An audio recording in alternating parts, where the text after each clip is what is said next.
Hello বন্ধুরা, আমি তো নিজে পান খাই, হয়তো তোমরা বুঝতে পেরেছো।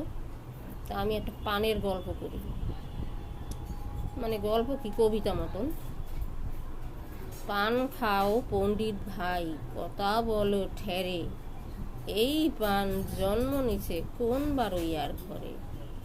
যে জানে না পানের জন্মের কথা, ছাগল হয়ে শিবায় বন্যা পাতা।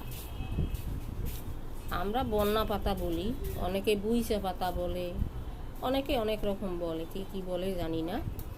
যে পাতাটা তোমার হাত পা কাটলে ডলেও দিতে পারে, কী পাতা বলে ওটাকে তোমরা সবাই জানি না।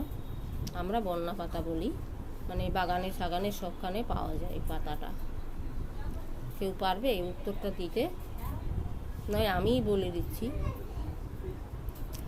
আকুল গাছে বাকুল পাতা, ধর্ম গাছের লতা, কোন নাপিতে জিজ্ঞাস করে পান সুপারির কথা। আর একটা আছে তোমাদের, এরপর বলবো।